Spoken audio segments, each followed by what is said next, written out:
Egunon o Eguerdión, Iñaki.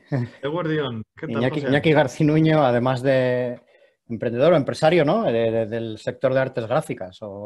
Así es, Bueno, sí, corrígeme si me equivoco, pues es actualmente el presidente de CEBEC. así es. Abogado economista, nacido en el 71 en Bilbao y bueno, pues ¿Mm? nos va a responder algunas preguntas que le hemos preparado y otras que seguramente nos irán cayendo. Muy bien. Yo creo que para empezar, Iñaki, un tema muy caliente que es el de Twitter. Te has dado de alta de Twitter en pleno confinamiento. Eso sí que es transformación digital. A ver, explícanoslo. Bueno, yo creo que lo que es estar dado de alta seguramente lo estaba ya de antes. Yo además tenía también otra cuenta donde ya estabas ya husmeando y siguiendo a otra gente de manera discreta. Pero sí es cierto que yo creo que fue el año pasado cuando me di de alta de forma oficial con mi nombre y con todos los datos como presidente de CEBEC, pero sin ejercer actividad. O sea, no era capaz todavía, yo creo, de empezar a mandar primeros mensajes, sobre todo porque, bueno, yo no soy muy de redes sociales, ni Facebook tampoco. Entonces, sí que creía que en un momento determinado, bueno, pues hay que probar, hay que tratar de jugar con esos mensajes inmediatos, ¿no? El asunto es que el tipo de actividad que nosotros como patronal desarrollamos yo creo que requiere de bastante reflexión y de poco marketing inmediato, vamos a decir. Es decir, no necesitamos reacciones inmediatas de nuestros lectores o de nuestros usuarios o de nuestros clientes. Y eso yo creo que hacía que echar un poquito al freno, ¿no? En el sentido de que una dinámica de comunicación de una organización empresarial pues no es la de un partido político, ni tampoco la de bueno, pues, otro tipo de, digamos, de interesados en ello, ¿no? Y eso hacía, José, bueno, pues que no diéramos ese paso, ¿no? Sí es cierto que una vez dado, a mí particularmente me engancha, me gusta leer, es algo que todos los días estás un poco encima. Cuando a la vez eres quien escribe, pues sin duda ninguna estás siguiendo con mucho interés todas las reacciones y sí te diría que todavía soy, vamos a decir, bastante novato en ello, pero ya me he metido en más de un jardín bastante. Sí. Sí, el caso concreto fue, bueno, todo ocurrió con el confinamiento y con ese movimiento político y sindical que pedía y exigía que las empresas cerraran a cal y canto y que no tuviéramos actividad económica ninguna. Y por contra, las organizaciones empresariales y los empresarios lo que defendíamos era que cabía un equilibrio entre salud y economía y que por tanto éramos capaces de poner medidas preventivas suficientes para garantizar que no hubiera, al menos en la empresa, más contagio de lo que pudiera haber fuera, ¿no? Y en ese ambiente, Sortu, a través de su secretario, sí que bueno, inducía a la gente, a las empresas a cerrar y llamaba irresponsables a quienes lo abrían y me atreví a contestarle en ese momento, ¿no? y a darle a entender mi visión, ¿no?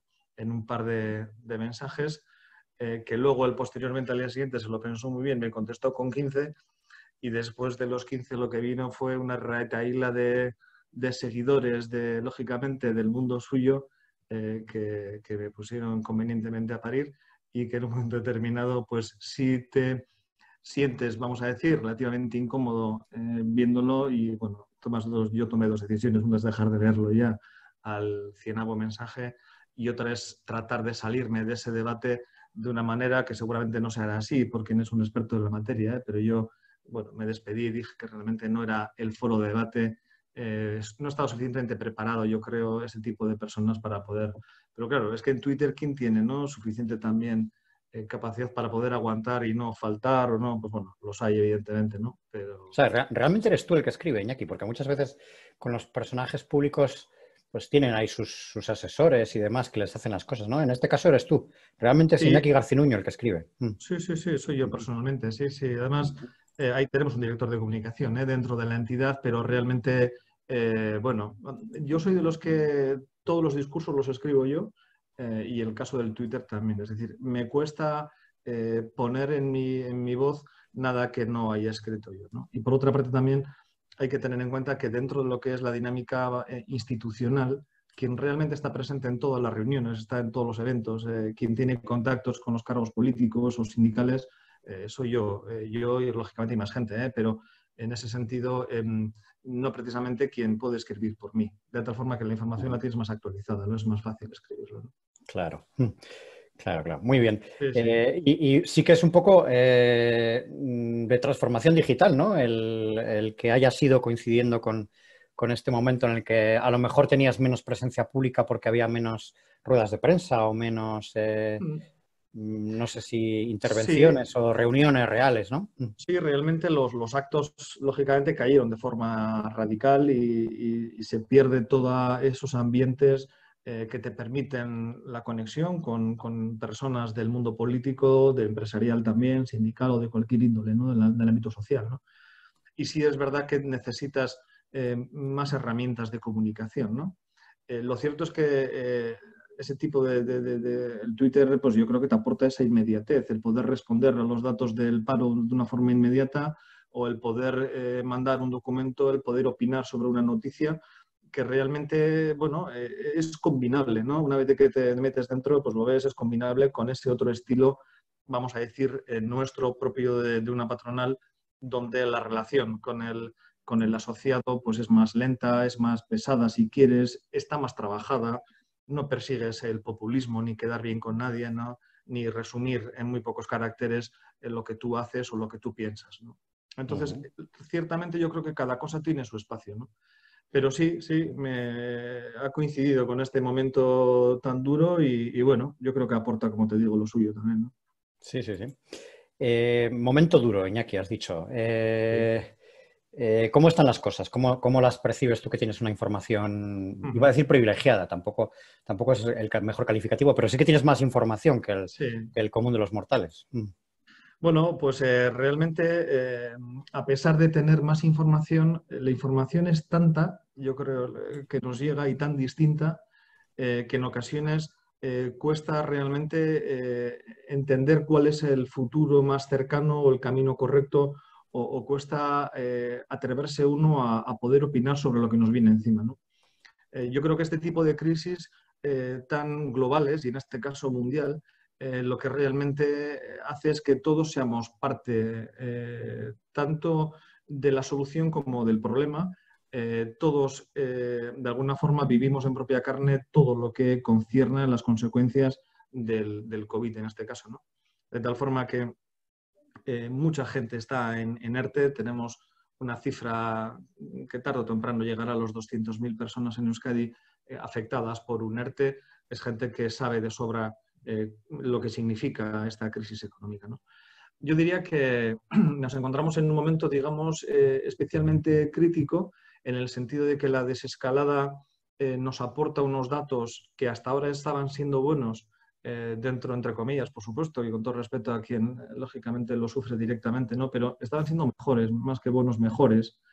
Y realmente esta desescalada, imprescindible para poder recuperar una actividad mínima económica que dé lugar al mantenimiento del empleo, lo que nos provoca es mayor riesgo, lógicamente, de futuros contagios y que la curva vuelva a ascender, ¿no? Ese momento crítico es muy importante para la recuperación, porque en la medida en la que, derivado de la desescalada, seamos responsables desde el punto de vista individual y los números se sigan manteniendo en unos niveles relativamente bajos, junio puede ser el mes en el que ya esté un porcentaje grande de trabajadores incorporados en las empresas de forma presencial, y a partir de ese momento creemos que los proyectos empresariales pueden empezar a dinamizarse, puede haber más intercambio de bienes y servicios, puede haber un ligero, porque será ligero, repunte de la actividad económica, que sería bueno se produjera para que en julio y en agosto, antes de verano, pudiéramos tener, vamos a decir, un ritmo aún más potente que el de junio, ¿no? Y así no llegar a septiembre con una sensación tanto a nivel de comercio como a nivel de industria o de servicios, donde los meses perdidos no son marzo y abril, es marzo, abril, mayo, junio, julio y agosto. Es decir, ya realmente el peso que soportaría la empresa y el autónomo seguramente sería excesivo, ¿no? Para el final del año, ¿no? Entonces es una sensación un poco de, digamos, bueno, de mucha prevención a la hora de poder opinar sobre el futuro, porque depende de muchas variables. Depende de qué haga el BCE a nivel europeo, qué haga la Unión Europea, depende de cómo bueno, qué ocurre incluso en Estados Unidos también, que no deja de ser un buen cliente nuestro, qué ocurre con todo el tipo de comercio mundial, de la actividad aérea en cuanto a viajes. Bueno, realmente hay un enorme, ¿no? Enormes variables que influyen sobre todo, ¿no? Sí, sí, sí. Entiendo que a ti como empresario también te está afectando, independientemente de todas las empresas a las que representas, tú como empresario también tendrás tus problemas, ¿no, Iñaki? Entiendo que Sí, tendréis menos actividad. eh, muchísimo menos, José. La verdad que el ser empresario lo que te permite es que todo lo que dices a nivel público en medios de comunicación o a otras empresas realmente es una vivencia propia, ¿no? Es la parte que siempre me ha resultado cómodo, si quieres, el poder explicarme en el sentido de que no es ninguna impostura, sino que realmente es explicar a escala lo que uno vive en su propia empresa, ¿no? Nosotros somos una empresa familiar, como decías, del sector de las artes gráficas, con muchos años ya de antigüedad, donde hemos podido ir creciendo también, realizando compras de proveedores o compras de empresas de la competencia y tratando de colocarnos siempre pues, en primera línea en cuanto a innovación, en cuanto a comercio, en cuanto a venta, ¿no? Y efectivamente, este COVID, lo mismo que afecta a todas las empresas, nos afecta de lleno a todo nuestro sector.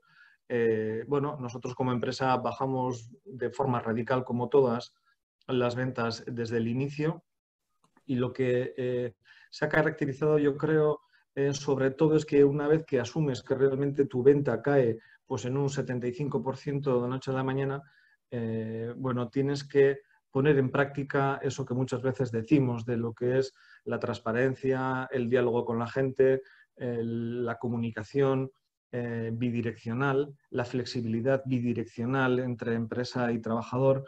Y realmente, bueno, es una de las mejores prácticas de lo que teorizamos, ¿no? En la organización empresarial. Y en ese sentido, pues juntarte con tu plantilla, explicarles la situación, contarles incluso las medidas financieras que has tenido que tomar, organizar la producción para que al mismo tiempo se cuide la salud y por otra parte podamos sacar lo poco que nos llega en cuanto a actividad, ¿no?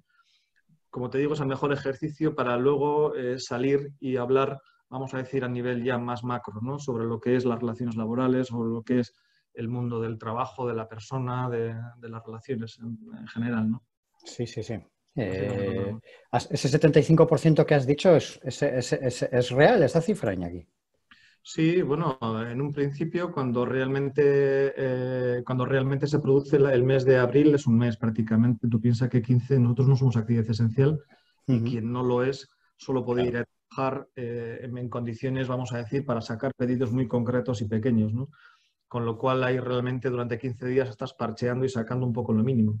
Pero el miedo que se había generado la semana anterior por efecto, digamos, del contagio y de la semana siguiente realmente, bueno, entra entre un 50 y un 75 puede ser lo general, ¿no? Sí, sí, Lo sí. que es la caída general. Sí. Sí, sí, sí. Iñaki, has hablado de incertidumbre, de prevención, de dificultades para, para dar opiniones sobre el futuro. Eh, Sin embargo, has hecho una pequeña apuesta por una recuperación en junio y una normalidad ya en julio y agosto, que se convertiría en normalidad de verdad ya después del verano. Ujú. Y si no ocurre eso, qué es lo que crees que va a pasar? Porque Pues no. si no ocurre eso, podemos tener la esperanza de que la recuperación, si no es en los meses de julio y agosto, que será, como te digo, algo muy suave y será un comienzo, podemos tener la esperanza de que esa recuperación llegue de septiembre a diciembre. Realmente, más vale que empecemos una recuperación de septiembre a diciembre, porque si no el problema es mucho mayor, ¿no? En el sentido que eh, una escasa recuperación económica, que no paremos la caída de PIB que ya se está produciendo, puede hacer empeorar las cifras o puede llevarnos al peor escenario económico posible como país, ¿no? Tanto a nivel, hablo de Euskadi, como a nivel español. Y eso significa que en esa horquilla de caída del PIB, donde unos se mueven en el 8% y otros se mueven en el 12%, pues realmente que no existiera actividad nos colocaría en la peor de los escenarios 12 un 14%. Lo mismo nos ocurre con el desempleo, donde se toca la cifra de un 20% a nivel español. Nosotros, imaginémonos que supondría estar en un 14%. Bueno, todo ese panorama se puede mejorar o se puede empeorar en función de cómo vayan los últimos meses, ¿no? Yo tengo la sensación de que, y tengo la esperanza además, de que realmente, a diferencia de la crisis del 2008, donde el descenso fue progresivo e ininterrumpido, realmente nos encontramos al borde de un precipicio en este momento, donde hemos caído a él y donde realmente tenemos delante de nosotros una pared que escalar, que tiene mucha pendiente, pero que al menos tenemos pared. La sensación que había, yo creo, en el 2012 es que realmente el final del túnel no se veía. Ahora sí tenemos una herramienta para poder escalar esa pared, que es muy pendiente, que cuanto más rápido la subamos, nos encontraremos en una recuperación en esa forma de V, que es lógicamente la óptima. Si por contra lo hacemos de forma lenta, nos iremos a una U, y si no recuperamos nos iremos a una L, pero es el escenario que no contemplamos, ¿no? Recuperación va a haberla porque ciertamente yo creo que existe una sensación de que el mundo económico necesita ayuda a gran escala.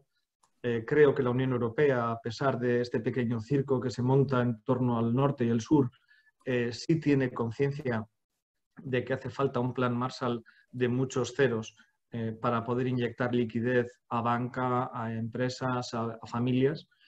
Y, por tanto, no creo que seremos tan tontos de dejar caer esta situación, ¿no? Y, por tanto, sí que creo que de aquí de septiembre a diciembre podemos incrementar claramente la actividad económica. Va a ser imprescindible para recaudar.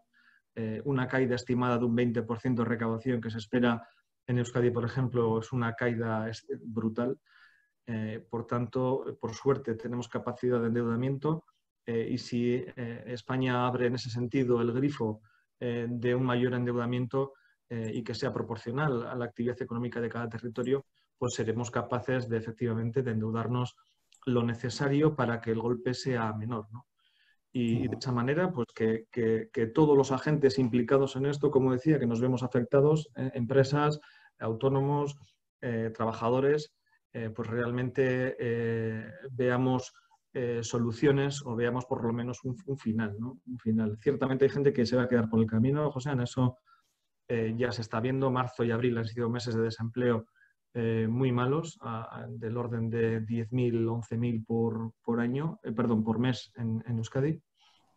Y eso significa que seguramente esas cifras vayan en la misma línea en los próximos meses, quizá algo mejor, pero necesitamos sobre todo para que eso tenga un final, que los ERTEs que están ahora mismo puestos en marcha y, como te decía, que afectan, según nuestros datos, a cerca de 200.000 personas en Euskadi, que tengan temporalidad, que tengan un fin, que cuando realmente la actividad económica comience, la empresa los recupere y progresivamente haciendo, vamos a decir, vayan creciendo actividad económica y no se conviertan en ERES, no se conviertan en despidos colectivos, ¿no? Ese es un poco el objetivo laboral que tendríamos que tener, ¿no? Lo cual requiere, por cierto, un esfuerzo también importante por parte de las empresas de ser pacientes, que es un mensaje que también hemos trasladado y yo he trasladado personalmente desde CEDEC. Es decir, no hay que tomar medidas drásticas, sino proporcionales a la realidad que cada uno vive, ¿no? Y en ese sentido hay que tratar de utilizar todos los colchones o medidas de flexibilidad que las empresas tenemos para minimizar el daño que esta caída provoca en la sociedad, y que de alguna forma soportemos en la medida de lo posible, lo máximo posible, para que, bueno, como te digo, para que la recuperación sea pronta, ¿no? Sí, sí. ¿Crees que cuando se tomaron las primeras decisiones de confinamiento existía conciencia real de lo que esto iba a provocar a nivel económico? Joder, yo creo que no. Yo creo que no existía conciencia, pero también es verdad que hay que estar en el pellejo de los que tenían que prever esto, y no es fácil ni haberlo previsto ni saberlo gestionar ahora, ¿eh? Yo en ese sentido suelo por lo menos echar un cable a nivel de mensaje, en el sentido de que las circunstancias son tan dramáticas y son tan poliédricas, en el sentido de que hay tantas aristas y tantos frentes que uno tiene que gestionar, que ni todos son desastrosos a la hora de hacerlo ni todos son estupendos, ni es mejor uno y que es mejor el otro, ¿no? Realmente cuesta colocarnos en esa posición, pero tenemos que hacer un esfuerzo a la hora de criticarlo porque realmente quien decide se basa en el apoyo de una serie de personas que a su vez se basan en otras, se basan en datos objetivos que cuesta que lleguen y realmente nos pilla en una situación, bien es cierto, que no es evidentemente la mejor si hablamos a nivel, por ejemplo, de España, ¿no? A mí me preocupa mucho algo que se repite en los medios de comunicación, cualquiera que esté al día, ¿no? Y es, teníamos que haber hecho las cosas mejor en circunstancias económicas que eran más favorables para poder afrontar crisis de este tipo con más seguridad de las que lo tenemos, ¿no? Y en ese sentido, estar hace un año o hace unos cuantos meses antes del COVID con un gobierno nuevo, con ganas de hacer cosas, pero con ganas de gastar por encima de lo que teníamos y pensando ya en planteamientos de crecimiento de la deuda pública española, alcanzando porcentajes del PIB cercanos al 100 y pico %, estábamos ya en el 98, 99, ya se hablaba ya de un crecimiento por encima, asumiendo un déficit en el año 2019 que no nos correspondía porque teníamos normas de que ese déficit había que seguir aguantando. Pues si ya entonces pensábamos eso, no quiero pensar lo que ahora se está pensando, pero que ahora sí es imprescindible acometer, que es que pues esa deuda pública se nos va a disparar al 120% del PIB fácilmente, con un déficit, como decía, pues enorme de alto, ¿no? Que Europa tendrá que soportarnos en ese sentido, pero que es comprensible también que después de ello, y una vez pasado el primer trance, al siguiente aprendamos la lección, ¿no? Y tratemos de ser corresponsables con las generaciones futuras, que son los que van a soportar nuestra deuda y, por tanto, gastar lo que tenemos, que va en función de nuestros ingresos y, bueno, tratar de hacer medidas menos populistas, ¿no? Entonces, en resumen, que de alguna forma me pongo en el pellejo de quien le toca decidir eso, seguramente nadie lo vio venir con la fuerza con la que ha llegado, es evidente. Se han cometido muchos errores, yo creo también, hay que decirlo, pero por contra, bueno, pues en otros aciertos, en otros casos, aciertos ha existido y hay que reconocerlos también. Sí, sí, sí. Y en lo que se llama el desescalamiento, es la palabra que se utiliza, ¿no? En ese desescalamiento hay algunos políticos, incluso personas que creen que se hace con mucha cautela, ¿no? Con mucha prudencia, a lo mejor excesiva. Yo recuerdo una frase del diputado del PNV recientemente, pues que iba en esa línea, ¿no? No sé cómo lo veis vosotros, que desde CEBEC. Bueno, a ver, nosotros desde CEBEC sí hacemos no una valoración de esto en concreto que me dices, que te daré mi opinión personal, sino de lo que suponía desde el inicio el cierre de las empresas, de las actividades no esenciales, ¿no?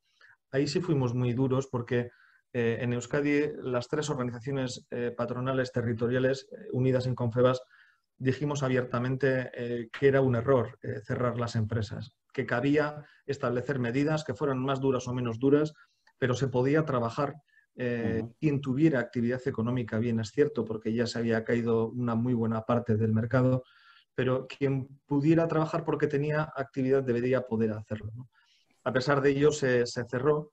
Los números seguían siendo buenos en todo caso, a pesar del cierre, y por tanto se han ido descendiendo de una forma bastante lineal, sin que notemos que esos 15 días cerrados ha supuesto, vamos a decir, un claro acierto, que se vean los datos. No se veía eso así. Por contra, sí que existe todavía aún hoy mucho recelo por parte política y sindical a que realmente cuanto más tiempo estemos cerrados mejor, ¿no? Está pasando ahora con los funcionarios cuando se les ha dicho que se incorporen el día 11 y hay gente ya manifestándose porque da la sensación de que cuanto más tarde siempre mejor. Y siempre está efectivamente un elemento claro de justificación, que es que tenemos miedo, ¿no? O no hay medidas de seguridad. Yo creo que somos todos conscientes de cuáles son las medidas de seguridad y si esas no se ponen, efectivamente, hay que reclamarlas y estoy seguro que la Administración, precisamente la Administración, pondrá todos los medios para que esas medidas se cumplan, ¿no? Pero creo que existe, vamos a decir, mucha gente que está con el freno echado para realmente volver a la actividad normal y por contra, desde CEBEC no tenemos una opinión respecto al ritmo de desescalada, vamos a decir, pero yo sí te doy mi punto de vista personal, y es que yo sí que creo que tendríamos que ir un poquito más rápido, un poquito solo. Es decir, las administraciones son las que lo gestionan, como te digo, yo lo respeto absolutamente, pero sí que lo que me toca igual es que vivo la parte económica y laboral y el empleo, no el beneficio, como algunos me acusan, sino el empleo. Es decir, al final el resultado de la empresa, que por cierto tiene que ganar dinero, va directamente vinculado también a la consecución de unas buenas condiciones laborales, o debería de irlo, ¿no? Y al mantenimiento del empleo, ¿no? Y en ese sentido creo que la actividad económica es empleo, y creo que el consumo debe activarse para que nuestros comerciantes no se planteen de forma seria cerrar la persiana definitivamente, ¿no? Y por tanto, cada semana tiene un coste económico muy importante, cada semana de poca actividad, ¿no? Yo soy partidario de que efectivamente se focalice sobre la gente mayor, que es la que más sufre directamente las penurias, digamos, de las consecuencias del COVID, y que realmente se focalicen todas las medidas sobre ellos, pues un aislamiento en casa, todo tipo de atenciones, responsabilidad por parte de las familias cuando vamos a visitar a los más mayores, pero que por contra, a nivel por lo menos de personas trabajadoras, sí que volvamos cuanto antes o pongamos en marcha proyectos cuanto antes, porque de eso va a depender que las cifras del desempleo se mantengan controladas, ¿no? Muy bien. Has hablado antes de la deuda pública. Por el contrario, la deuda de las empresas privadas parece que está en mucha mejor situación ahora que hace 10 años, ¿verdad? Sí, sí, es verdad. Sí, sí, sí. Yo creo que realmente la crisis sí que supuso una toma de conciencia de la necesaria mayor aportación de fondos propios a cualquier proyecto empresarial que se hiciera, ¿no? De menos deuda bancaria y más fondo propio. Y seguramente nos ha cogido, yo creo que incluso las familias también, por los datos que manejamos, ha cogido una situación económica en ese sentido más favorable.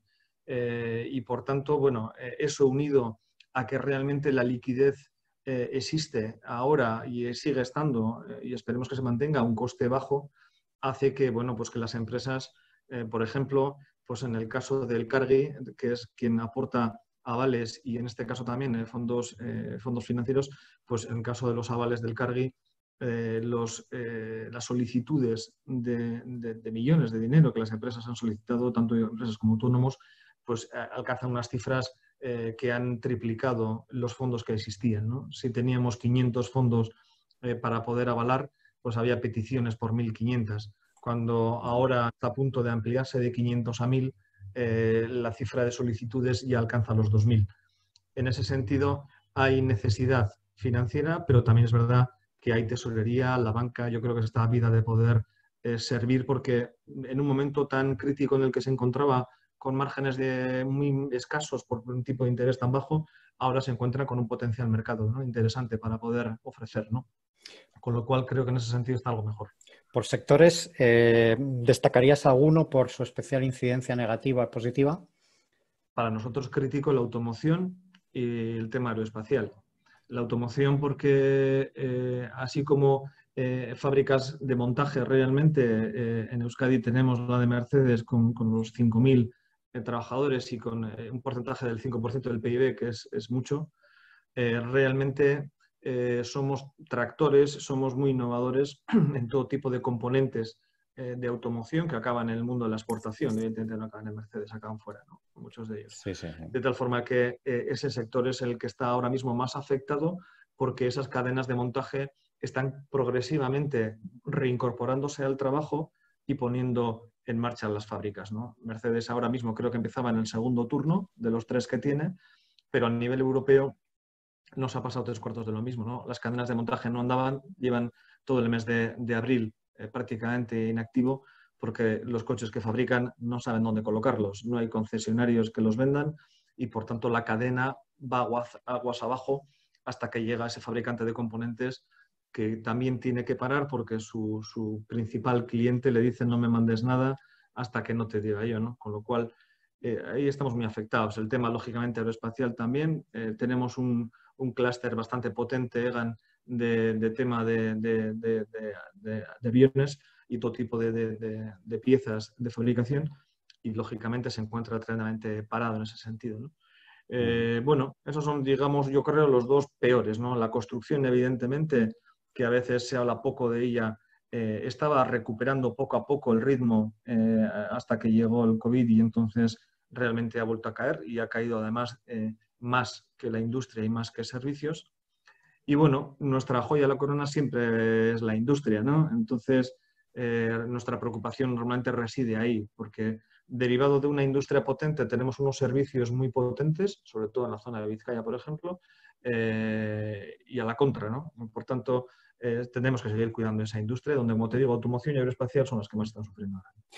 Hubo un informe de CEPREDE de esta semana que preveía una bajada de la economía mayor en Euskadi que en el conjunto del Estado, precisamente por esa dependencia industrial. ¿Estáis de acuerdo con eso? Pues nosotros no lo valoramos así. Según nuestros cálculos, ciertamente ya estábamos en una situación muy pareja. Es decir, realmente la salida de la crisis anterior hemos ido creciendo a ritmos muy parecidos. Es verdad que algunos años primeros el Estado español estaba por encima en crecimiento de PIB, luego se produjo el cambio y hemos sido bastante parejos en todo. Yo creo que en este caso concreto hay un elemento que va a hacer sufrir más a la economía española y es el turismo. Un verano y una Semana Santa como la que hemos vivido, si realmente las fronteras siguen cerradas, si no existen, vamos a decir, acuerdos entre países en un plazo muy corto de tiempo que permita viajar y viajar en avión, pues realmente las islas van a sufrir muchísimo la ausencia de turistas ingleses y alemanes. Y bueno, yo creo que en ese sentido toda la zona quizás interna, por el propio turismo interno, pueda mejorar, pero no va a ser lo mismo. Yo creo que el turismo va a ser bastante local en líneas generales y, por tanto, en ese sentido van a sufrir mucho, ¿no? Por contra, nosotros sí que de verdad, como industria exportadora, además, dependemos mucho de cómo esté Europa. Alemania, por suerte, tiene unos niveles, a pesar del último repunte, del rebrote que tiene unos niveles que han sido muy buenos en general. Y Alemania es un cliente muy importante. Nos fijamos mucho en Francia. Ahí realmente sí que ellos han estado en una línea peor que la alemana y bastante parecida, no tanto quizás como España, pero bueno, una línea también negativa. Y ahí sí que estamos muy expectantes porque este es un mercado, es el principal cliente nuestro, ¿no? Y por tanto, ahí sí hay cierta preocupación, ¿no? Pero yo pienso que estaremos en PIB mejor. Evidentemente, en deuda pública ni color. En ese sentido hemos sido muy responsables, hemos ido con superávit los últimos años y por tanto tenemos mucha capacidad de endeudamiento que estamos pidiendo que se utilice. Y bueno, creo que a nivel de desempleo siempre estamos unos cuantos puntos por debajo, ¿no? Muy bien. Y respecto a sectores positivos, ¿tenéis alguno que hayáis visto, hayáis observado que está Pues teniendo hombre, mejor comportamiento? ya. Nosotros el problema que tenemos es que a nivel de alimentación somos más de cadenas de distribución. Hablo de Eroski, hablo del grupo Ubesco, de BM, más que propiamente productores, porque quitando nuestro mundo agropecuario y agroalimentario, no somos realmente grandes fabricantes, ni mucho menos de marcas comercializadoras que nos hagan tener un repunte, por ejemplo, ¿no?, en el consumo que ha habido, ¿no? Por contra, nuestro mundo biofarma es un sector en el cual hemos puesto el foco de atención hace no demasiados años, donde el gobierno vasco tiene y las diputaciones tienen un interés prioritario en potenciar, pero que realmente son, vamos a decir, de proceso de maduración bastante lento, ¿no? De tal forma que no somos, vamos a decir, ni mucho menos un territorio especialmente, vamos a decir, potente en ese sentido, ¿no? A pesar de tener una universidad muy tecnologizada y a pesar de que, bueno, pues desde, como te digo, desde la administración se hacen grandes esfuerzos, ¿no? Por tanto, no sería capaz de darte, vamos a decir, fuera de lo que son las empresas de estos sectores que existen, evidentemente, y que están en una situación relativamente cómoda. No existe, vamos a decir, sectores claramente potentes, ¿no? El transporte es potente nuestro y ha sufrido. El puerto de Bilbao es una mejor demostración de los niveles de la caída importante que ha habido. Bueno, yo creo que tenemos que asumir en nuestro histórico económico, vamos a decir, un mes de marzo bastante flojo, un mes de abril desastroso, un mes de mayo seguramente desastroso también, y a partir de ahí estar expectantes a ver si en junio conseguimos ver por lo menos un cambio de curva que partiendo de cero, pues fácilmente va a ser ascendente, pero hace falta ver el ritmo que tenga, ¿no? Sí, si examinas las entrevistas que hemos hecho, verás que algunas éxitos sorprendentes del confinamiento. Me estoy acordando ahora, por ejemplo, del caso de Solo Puzzles, que es una empresa de Vitoria que se está forrando a vender puzzles Sí, por internet. Sí, sí. sí, Ya para ir terminando, Iñaki, sí. te voy a pedir que des consejos a dos tipos de personas. Sé que es difícil dar consejos, pero bueno, yo creo que tú tienes más información para poder hacerlo que cualquiera de los demás. La primera sería para un pequeño empresario que tiene su negocio cerrado y que no acaba de tener claro cuándo le van a dejar abrirlo. Ujú. Imaginemos un restaurante, por ejemplo, que puede ser un caso especialmente doloroso en estos momentos, ¿no? Mm. No sabe todavía cuándo le van a dejar abrir y ni siquiera sabe cómo le van a dejar abrir, que es otra gran incógnita, ¿no? Entonces sería un Ujú. consejo para un empresario de ese tipo y el otro sería para una persona que ha perdido su empleo, una de esas personas que se han quedado en el camino, como bien has dicho, y que, bueno, pues ahora se plantea su futuro y bueno, pues se le ocurre, piensa que una de las opciones que existen puede ser emprender. Entonces, ¿qué consejos les darías a estos dos? Ya sé que es difícil, ¿eh? Sí, sí, y quien lo escuche, bueno, pues que lo coja, que no hay un ánimo, vamos a decir, arrogante por mi parte, ni muchísimo menos, ¿no? Porque cada situación es muy distinta y cada uno tiene que analizar su propia, bueno, su propia vivencia, quién es, dónde está, cuánto tiene y qué responsabilidades tiene respecto de otra gente, y en base a eso decidir, ¿no? Realmente el comercio, que es el ejemplo, el paradigma del autónomo que está sufriendo un cierre absoluto y además por ley, y que por tanto ahora se empieza poco a poco a abrir digamos, la mano, todavía hay que decir que les queda 2 semanas, 3 semanas, dependiendo, quizá el restaurante o algo más, pero por ahí andará de cierto sufrimiento, ¿no? El primer consejo es ayuda financiera. Ayuda financiera. Hace falta acogerse a todas las medidas que la Administración está poniendo para facilitar el que no tengas que pagar impuestos en este momento, el que las retenciones de IRPF no las ingreses, que el IVA te quede tampoco lo ingreses, es decir, acogerse a todo, ¿no? Desde CBE que hemos sacado documentos donde aparecen todas las ayudas fiscales que todas las administraciones en ese sentido han puesto sobre la mesa, ¿no? Y si no, pues hay que tratar de informarse bien para acogerse a todo lo que la Administración nos ofrece. Hay ayudas a fondo perdido, la Diputación de Vizcaya está siendo muy activa en ese sentido y estamos muy satisfechos de todo lo que está realizando porque están siendo una batería de medidas absolutamente destinadas a la empresa y al empleo, con lo cual creo que todo el mundo por lo menos algo puede coger de ahí, ¿no? Ese es En segundo, uno de los tweets que has puesto hoy, sí, precisamente, ¿verdad, Iñaki? sí, sí, sí, yo creo que la batería de medidas está siendo clara y nosotros la verdad que tenemos interlocución también constante, prácticamente casi todos los días charlamos sobre algún tema y nos vemos bien atendidos en ese sentido, ¿no? Y yo cuando es una cosa es y cuando no lo digo la contraria, ¿eh? En este caso, la realidad es que la Diputación de Vizcaya está echando todo lo que puede en ello, ¿no? Pero a veces puede que eso no sea suficiente porque hay que repartirnos entre todos y por tanto la ayuda financiera bancaria también es otro elemento clave, ¿no? En función de las capacidades de cada uno, cabe conseguir avales, como te digo, del Cargi, donde en un momento determinado vas con ese aval al banco y el banco sí o sí te da el dinero porque tiene la absoluta seguridad de que con ese aval va a cobrar tarde o temprano, ¿no?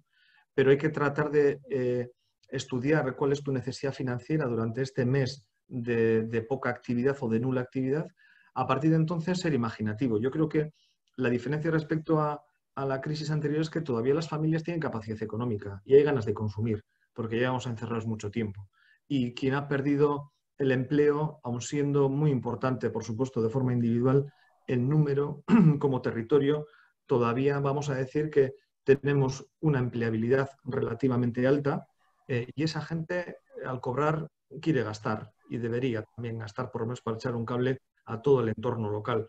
Con lo cual, que se confíe en el cliente habitual, que se hagan ofertas interesantes. Algunos han estado pidiendo incluso bonos por adelantado para poder tener unos ingresos inmediatos y que ese bono del restaurante lo puedas gastar en el plazo de 1 año, 2 años.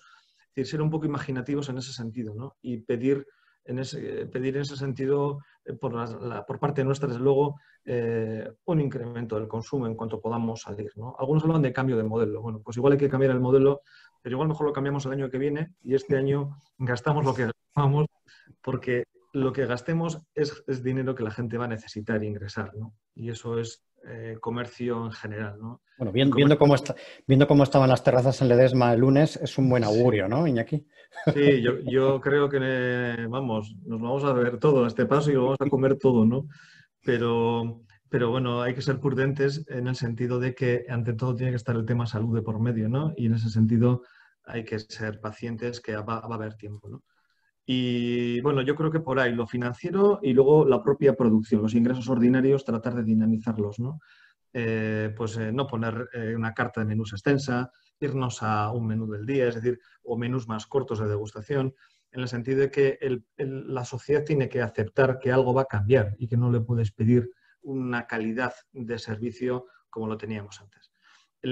Al desempleado, pues la verdad que lo que toca es, por una parte, confiar en que todas las ayudas de la administración y la inyección de dinero haga que quizás su propia empresa vuelva otra vez a tener un ritmo suficiente como para poder volver a contratarle, que si no es esa empresa, será otra, pero nosotros tarde o temprano estamos seguros que vamos a recuperar el nivel de desempleos que teníamos antes e incluso mejorarlo. Yo estoy convencido de ello.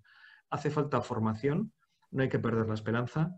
En ese sentido, hay que tratar de estar al día, hay que estar en contacto con las empresas posibles que te van a contratar. A mí me sorprende que todavía los flujos de selección de personal ahora han cambiado. Ya no es el currículum de toda la vida que te mandaban por mail, ¿no?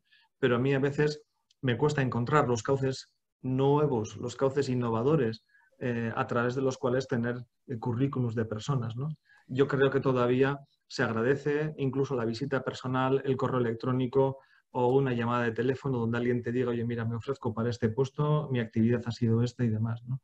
Bueno, en ese sentido creo que hay que moverse, ¿no? Y también daría esperanza, José, a los jóvenes en ese sentido. Es decir, creo que a pesar de este bache involuntario que hemos tenido por un tema propiamente de salud incontrolable, les vamos a dar esa oportunidad que necesitan para incorporarse a nuestras empresas, ¿no? Ya estamos alcanzando unos niveles de desempleo buenos y creo que van a ser todavía mejores, ¿no? Así que esperanza tiene que haber. No le recomiendas emprender entonces, ¿no, Iñaki? Mira, en crisis trataría de ser prudente. Trataría de ser prudente porque el mercado es tan variable que realmente uno no sabe lo que puede encontrarse enfrente. Igual resulta que pone algo y tiene una suerte en la pera y pega el pelotazo, ¿eh? Pero hay que ir con prudencia. Y el tema del aprendizaje, ¿qué te voy a decir, José? Sí, se han perdido, creo que hemos perdido 2.000 empresas, ha dicho Confebas, venía hoy en el periódico, 2.000 empresas perdidas en el último mes de abril. Tenemos ya 56.000 y pico. Vamos a un ritmo de destrucción tremendo. Y ya no somos, tristemente, el país emprendedor que éramos. Y se hacen muchos esfuerzos por parte de la Administración, porque me consta que se gasta mucho dinero y nosotros colaboramos con ellos, pero claro, tenemos una competencia tan dura en lo público que en ocasiones cuesta que alguien vea determinados beneficios, ¿no?, en lo privado. Y luego, además, cuando inicia en lo privado y obtiene, en cambio, un beneficio estupendo y un año, ¿no?, tiene unos ingresos enormes, entonces le estigmatizamos por ganar dinero, ¿no? Y aquí el beneficio se penaliza y el coche bueno no se lleva y bueno, siempre hay una sensación de sospecha, ¿no? Y eso realmente, además de que no se da en otras zonas, yo creo que nos penaliza, porque al que arriesga y al que se la juega, algún beneficio tiene que tener, porque si al final acaba seguramente teniendo un nivel de calidad de vida igual que el de un trabajador público, pues nada, entonces que la empresa la monte otro, ¿no? Y si todos pensamos lo mismo, a ver quién es el que contrata en este país, ¿no? Muy bien, creo que has respondido perfectamente, Iñaki.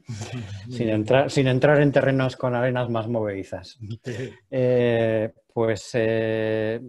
he quedado ya sin preguntas. Sí, Bueno, la verdad es que te podría preguntar muchas más cosas, pero yo creo que con esto ya es suficiente. sí.